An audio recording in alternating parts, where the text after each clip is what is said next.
While it was a herbivore, Ankylosaurus is not to be taken lightly.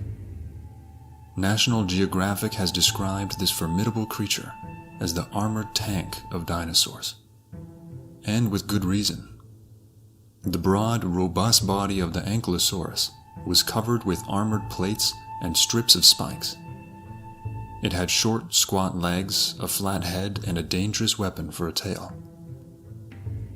In 1906, an expedition led by Barnum Brown discovered the creature in the Hell Creek Formation near Gilbert Creek, Montana.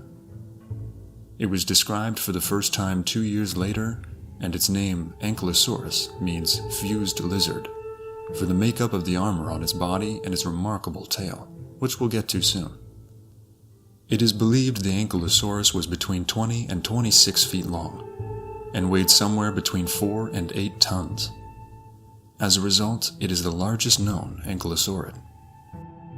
The oversized scales on the creature's body were not just that, but in fact had complex microstructures of bone and collagen, akin to the modern materials of Kevlar and fiberglass. It was thought to be lightweight but extremely durable, resistant to breakage or penetration by the teeth of predators. It also had a wide, low skull, with plates that protected its eyes and 4 horns, 2 on the back of its head pointing backwards and 2 below pointing forwards. The bony knobs and spikes were thought to be bones that formed within the skin, like that of modern crocodiles or armadillos. Their only weak spot was their bellies. That wasn't the only thing making the Ankylosaurus a tough creature to prey upon. However, it also had a club-like tail. The tendons in the tail were not very elastic, allowing great force to be transmitted to it.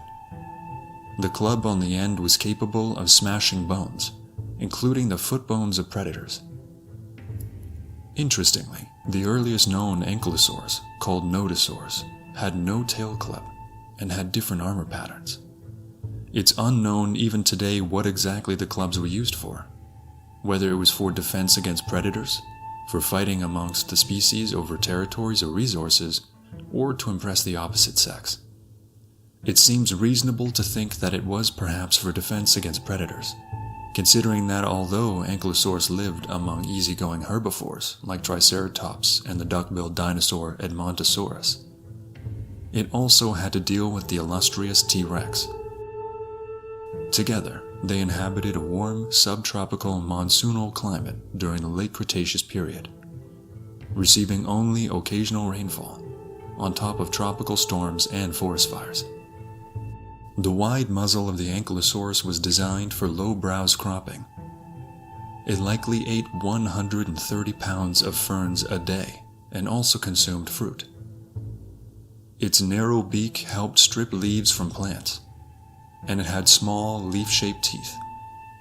It probably didn't chew its food, as it had a digestive system designed to break down unchewed plants. Our knowledge of Ankylosaurus is constantly changing.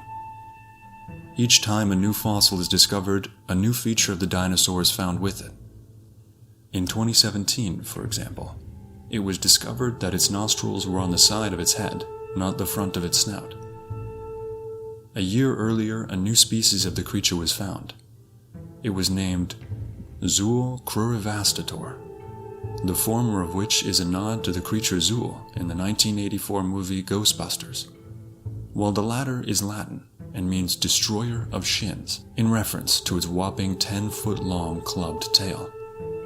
Like the Ankylosaurus, it was a herbivore. That doesn't make it any less intimidating or dangerous.